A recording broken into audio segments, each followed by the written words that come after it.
अस्सलाम वालेकुम। आप देख रहे हैं राय हदायत टीवी और मैं हूं रजा मकसूद। तमाम तारीफें अल्लाह रब्बुल इज़्ज़त के लिए कि जिसने हमें ईमान की नेमत से सरफराज फरमाया और बेहद दुरूद व सलाम जनाब रसूलुल्लाह सल्लल्लाहु अलैहि वसल्लम पर कि जिनको अल्लाह ने सरताज रसूल और खातमुन नबीयीन बनाया। दोस्तों, ये इस्लाम के पहले खलीफा हज़रत अबू बकर सिद्दीक़ रज़ी ताला अन्हु की खिलाफत पर तीसरा हिस्सा है। जैसे कि मैंने आपको दूसरे हिस्से के इख्तिताम में बताया था कि हज़रत अबू बकर सिद्दीक़ रज़ी ताला अन्हु ने कैसे ज़कात के मुनकरीन के खिलाफ जहाद किया। इनमें से कुछ कबाइल ने अल्लाह के हुज़ूर तौबा की और हज़रत अबू बकर सिद्दीक़ रज़ी ताला अन्हु की खिलाफत को मान लिया और ज़कात देने लग गए। पर इनमें से अभी कुछ ऐसे कबाइल भी थे जो ज़कात देने को तैयार नहीं थे, बल्कि वो नबूवत का झूठा दावा करने वालों की सफ में जाके खड़े हो गए। खैर दोस्तों, हज़रत उसामा बिन ज़ैद रज़ी ताला अन्हु का लश्कर कुछ दिनों तक आराम करने के बाद फिर से ताज़ा हो चुका था। इसलिए हज़रत अबू बकर रज़ी ताला अन्हु ने नबूवत का झूठा दावा करने वालों की तरफ तवज्जो फरमाई। आपने इस्लामी फ़ौज को 11 हिस्सों में तकसीम फरमाया। हर हिस्से का एक सालार मुकर्रर फरमाया। इन लश्करों को रवाना करने से पहले हज़रत अबू बकर सिद्दीक़ रज़ी ताला अन्हु ने इनसे खिताब भी फरमाया। इन 11 लश्करों में से पहला लश्कर हज़रत खालिद बिन वलीद रज़ी ताला अन्हु का था। हज़रत खालिद बिन वलीद रज़ी ताला अन्हु और उनके लश्कर को तलिया असदी और मालिक बिन नुयरा की तरफ रवाना फरमाया। दोस्तों, तलिया ने नबूवत का झूठा दावा किया था और जबकि मालिक बिन नुयरा ज़कात का मुनकर था। क्या दोस्तों, यहाँ मैं आपको बताता चलूँ कि तलिया अपने लोगों से ये झूठ बोलता था कि उनके ऊपर जिब्राइल आता है और आके उनको कुछ अहकामात देता है। खैर, हज़रत खालिद बिन वलीद रज़ी ताला अन्हु ने इसे जाकर जंग लड़ी। इसके लोगों ने आके से पूछा कि हाँ बताओ, जिब्राइल आए कि नहीं। इसने कहा अभी तक नहीं आए, तुम जंग लड़ते रहो। दूसरी बार फिर तलिया के लोग इसके पास आए और आके पूछा कि जिब्राइल अलैहिस्सलाम आए हैं कि नहीं। इसने कहा कि अभी नहीं आए, तुम जंग जारी रखो। वो दोबारा जंग में लौट गए, पर मुसलमान इनको बुरी तरह शिकस्त पर शिकस्त दे रहे थे। इसके बाद फिर इसके लोग इसके पास आए और पूछा कि वही आई या नहीं। इसने कहा हाँ, जिब्राइल आए थे। इन्होंने कहा कि वो फिर क्या कह रहे थे। तलिया ने कहा कि वो कह रहे थे कि ये लड़ाई तुम्हारे लिए सख्त साबित हो सकती है, इसलिए लड़ते रहो। दोस्तों, इसके बाद लोग जान गए कि ये झूठ बोल रहा है। क्या दोस्तों, इस तरह मुर्तदी दुम दबाकर भाग गए और मैदान मुसलमान के हाथ आ गया। तलिया भी वहां से भागकर सीधा शाम पहुंचा। जब इसे मालूम हुआ कि कबीला असद और गतफान दोनों मुसलमान हो गए हैं, तो वो भी मुसलमान हो गया। वो बनु काब में आकर रहने लगा। किसी ने इसके बारे में हज़रत अबू बकर सिद्दीक़ रज़ी ताला अन्हु को बताया तो आपने फरमाया अब इसके खिलाफ कुछ नहीं किया जा सकता, वो मुसलमान हो गया है। दोस्तों, हज़रत उमर रज़ी ताला अन्हु की खिलाफत में ये आपकी खिदमत में हाजिर हुआ और आपके हाथ पर बैत की। खैर दोस्तों, तलिया की शिकस्त के बाद कबीला बनु असद, कबीला कैस और कबीला फुजरा ने इस्लाम कबूल कर लिया। कबीला बनु आमिर भी हज़रत खालिद बिन वलीद की खिदमत में हाजिर हुए और बोले कि अब हम नमाज भी पढ़ेंगे और ज़कात भी देंगे। लिहाजा इन लोगों ने भी इताअत कबूल कर ली। इसके बाद जो मुजरिम थे उनको गिरफ्तार करके मदीना भेज दिया गया। मुर्तदों को इबरतनाक सजा सुनाई गई। जिन लोगों ने मुसलमानों को कत्ल किया था, इनके साथ कोई रियायत नहीं की गई। फतह की खबर हज़रत अबू बकर सिद्दीक़ रज़ी ताला अन्हु तक भिजवा दी गई। खैर दोस्तों, यह मैं आपको बताता चलूँ कि आप सल्लल्लाहु अलैहि वसल्लम ने अपने आखिरी दिनों में कुछ लोगों को ज़कात वसूल करने की अर्ज़ से भेजा था। ये लोग कबीला बनु तमीम में मौजूद थे और वहाँ ज़कात वसूल कर रहे थे। आप सल्लल्लाहु अलैहि वसल्लम का इंतकाल हो गया। अब इन हज़रात में इख्तिलाफ पैदा हुआ कि आप सल्लल्लाहु अलैहि वसल्लम की वफ़ात के बाद ज़कात की रकम का क्या करें। हज़रत अबू बकर रज़ी ताला अन्हु के पास मदीना भेजे, ये यहीं के लोगों में तकसीम कर ले। इस कबीले बनु तमीम का एक शख्स मालिक बिन नुयरा था। वो इनका अहम आदमी था। इसने ज़कात की रकम मदीना भेजने से इनकार कर दिया, जबकि आप सल्लल्लाहु अलैहि वसल्लम ने जिन लोगों को भेजा था इनका कहना था कि ज़कात की रकम मदीना भेजी जाएगी। बस इस बात पर यह शख्स मुसलमानों के खिलाफ हो गया। अभी ये इख्तिलाफी मसला हल नहीं हुआ था कि इराक के एक इलाके अल जज़ीरा की औरत सजाह बिन्त हारिस वहां पहुंच गई। ये नबूवत का दावा कर चुकी थी। इसके साथ इराक का एक बहुत बड़ा लश्कर था। खैर दोस्तों, इसके साथ जो कबाइल थे ये सब लोग ईसाई थे। अब चूंकि ईसाई और यहूदियों को इस्लाम से दुश्मनी थी, इसलिए चलाक औरत ने इन लोगों को इस्लाम के खिलाफ उभार कर ले आई थी। यूं ये औरत पहले से ही मौके की तलाश में थी। जो ही इसने आप सल्लल्लाहु अलैहि वसल्लम की وفات کی خبر سنی اپنا لشکر لے کر مدینہ کی طرف چل پڑی۔ کہا جاتا ہے کہ ایران کے کچھ لوگ بھی اس کے ساتھ تھے۔ کیا دوستو، اب یہ سیدھی مالک بن نویرہ کے پاس پہنچی۔ وہاں پہلے ہی زکوٰۃ کی رقم کے معاملے میں اختلاف ہو چکا تھا، لہٰذا مالک بن نویرہ نے اپنے قبیلے کے لوگوں کے ساتھ سجاح کے لشکر میں شامل ہو گیا اور دونوں ایک ہو گئے۔ خیر دوستو، مالک بن نویرہ نے سجاح کو مشورہ دیا کہ ابھی مدینہ پر حملے کا وقت نہیں، بلکہ ابھی آس پاس کے لوگوں کو اپنی نبوت کا قائل کرے، انہیں ساتھ ملائے، اس طرح ہماری طاقت اور بڑھ جائے گی۔ سجاح نے مالک بن نویرہ کا مشورہ مان لیا۔ ادھر یمامہ کے مسلمہ کذاب نے بھی نبوت کا دعویٰ کیا تھا۔ اس کے ساتھیوں میں اکثریت ایسے لوگوں کی تھی جو اسے جھوٹا سمجھتے تھے، لیکن دولت اور اقتدار کے لیے اس کے ساتھ شامل ہو گئے۔ خیر، سجاح کے بارے میں مسلمہ کذاب کو معلوم ہوا تو وہ فکر مند ہو گیا۔ اس نے سوچا کہ اگر سجاح میرے ساتھ شامل ہو جائے تو ہماری طاقت میں بہت زیادہ اضافہ ہو جائے گا۔ ادھر سجاح کو بھی یہی بات سوچی، چنانچہ دونوں میں ملاقات ہوئی۔ اس طرح دونوں نے شادی کر لی۔ اب سجاح کی فوج بھی مسلمہ کی فوج میں شامل ہو گئی۔ اس کے جھنڈے تلے 40,000 فوجی جمع ہو گئے۔ شادی کے بعد سجاح اپنی قوم میں کچھ ضروری معاملات نپٹانے کے لیے چلی گئی، لیکن پھر واپس نہ آ سکی اور کہا جاتا ہے کہ یہ بعد میں مسلمان ہو گئی تھی۔ خیر دوستو، ادھر حضرت خالد بن ولید رضی اللہ عنہ طلحہ کو شکست دے چکے تھے۔ انہیں حضرت ابو بکر صدیق رضی اللہ عنہ کی طرف سے حکم ملا کہ اب تم یمامہ جا کر مسلمہ کا مقابلہ کرو۔ حضرت خالد بن ولید رضی اللہ عنہ یہ حکم پا کر آگے بڑھے تو زکوٰۃ کے کچھ منکرین اپنی اپنی زکوٰۃ لے کر ان کی خدمت میں حاضر ہو گئے اور انہوں نے نئے سرے سے اسلام قبول کر لیا۔ البتہ مالک بن نویرہ نہ آیا اور وہ ابھی تک کوئی فیصلہ نہیں کر پایا تھا۔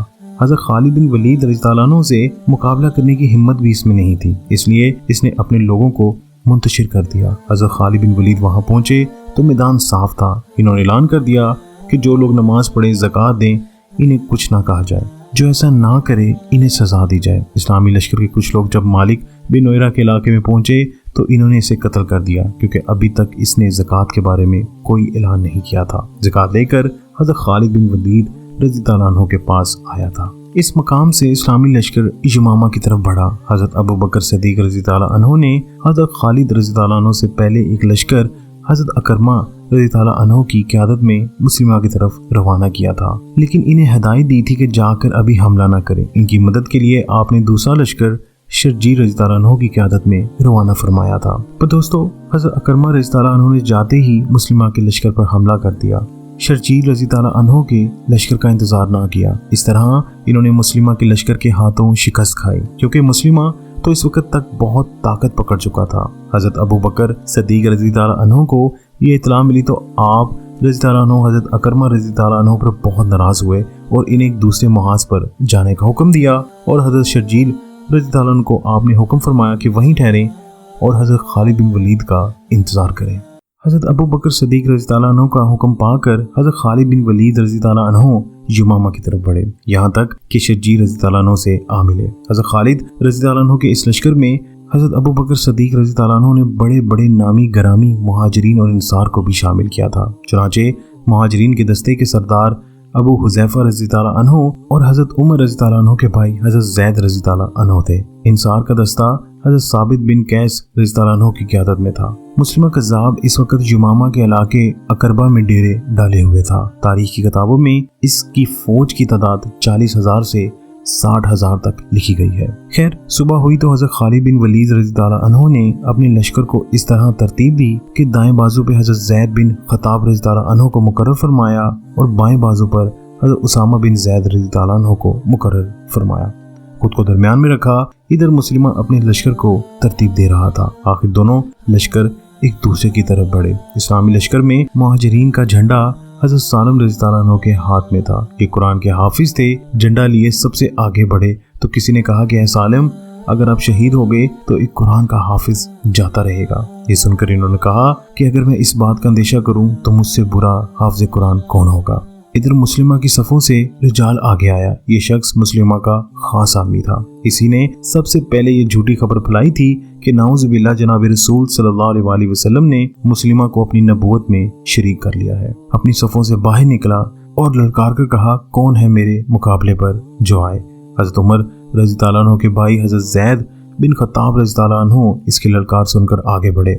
आते ही इस जोर का वार किया कि एक ही वार में इस मालूम का काम तमाम कर दिया। मुसलमानों ने पुरजोश अंदाज में नारा तकबीर अल्लाहु अकबर बुलंद किया। खैर दोस्तों, अब दोनों लश्कर पूरी कुव्वत से टकरा गए। जबरदस्त जंग शुरू हो गई। मुस्लिमा का एक एक आदमी इस पर अपनी जान निछावर करने पर तुला हुआ था। इसकी वजह यह थी कि वो जानते थे कि अगर मुस्लिमा को शिकस्त हो गई तो मुसलमानों की हुकूमत इन पर हमेशा के लिए कायम हो जाएगी। दोस्तों, मुसलमानों की ऐसी होलनाक तरीन जंग लड़ने का ये पहला इत्तेफाक था। 40,000 मुर्तदिदों का दबाव इन पर बढ़ा तो मुसलमान पीछे की तरफ आ गए। हिस्टोरियन ने लिखा है, इस्लाम में सबसे पहली शदीद तरीन लड़ाई थी और इसमें मुर्तदिदों ने हैरत अंगेज तक बहादुरी दिखाई। मुसलमानों को पीछे हटता देखकर मुर्तदिदों का हौसला और बढ़ गया, लेकिन जल्द ही मुसलमानों ने खुद को संभाल लिया। हज़रत साबित बिन कैस ने पुकारा कि मुसलमानों तुम्हें क्या हो गया है? ए अल्लाह, जिन मुसलमानों ने कमजोरी इख्तियार की है मैं इनसे लाताल्लुक हूँ। इधर हज़रत ज़ैद बिन खत्ताब रज़ी ताला अन्हु बोले, मैं तो हरगिज़ लौट कर नहीं जाऊँगा। ए अल्लाह, मैं मुस्लिमा और इसके साथियों से बेजार हूँ। इस वक्त अबू हुज़ैफा पुकारे, ए मुसलमानों, ए कुरान के मानने वालों, कहाँ हो? ये मुसलमान अपनी अपनी जगह दुश्मनों को ललकार रहे थे कि इतने में हज़रत खालिद बिन वलीद रज़ी ताला अन्हु ने अपने दस्ते के साथ पलटकर जोरदार हमला किया। ये हमला ऐसा था कि दुश्मन के पांव उखड़ गए। कुछ देर तक वो पीछे हटते चले गए और आखिर संभल गए और मुसलमानों पर हमलावर हुए। अब जंग घमासान की होने लगी। ऐसे में हज़रत खालिद बिन वलीद रज़ी ताला अन्हु ने अपनी फौज को हुक्म दिया कि हर दस्ता अलग अलग होकर लड़े। इससे पहले ये सब एक साथ मिलकर लड़ रहे थे।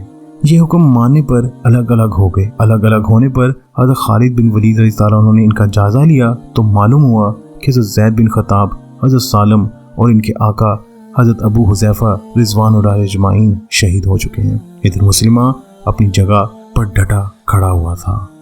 इसके मुहाफिजों ने इसे चारों तरफ से घेर रखा था और वो पूरी तरह इसकी हिफाजत कर रहे थे।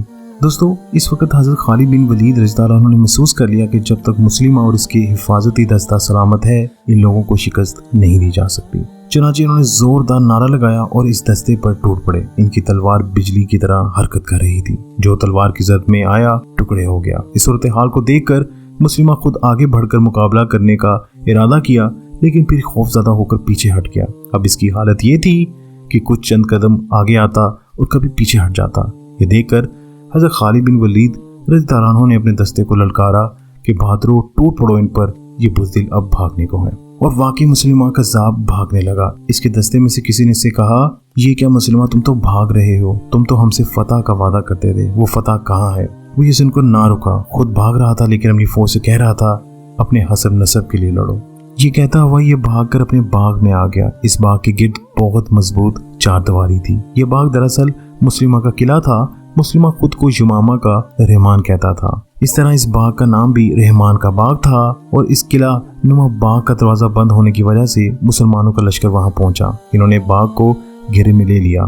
फिर बड़ी मुश्किल मुसलमान इस बाग के अंदर दाखिल हुए। इसके बाद फिर घमासान की जंग छिड़ गई। लाशों के अंबार लग गए, लेकिन चूंकि मुस्लिमा का लश्कर पहले ही शिकस्त खाकर बाग में आ घुसा था, इसलिए इनके हौसले टूट गए।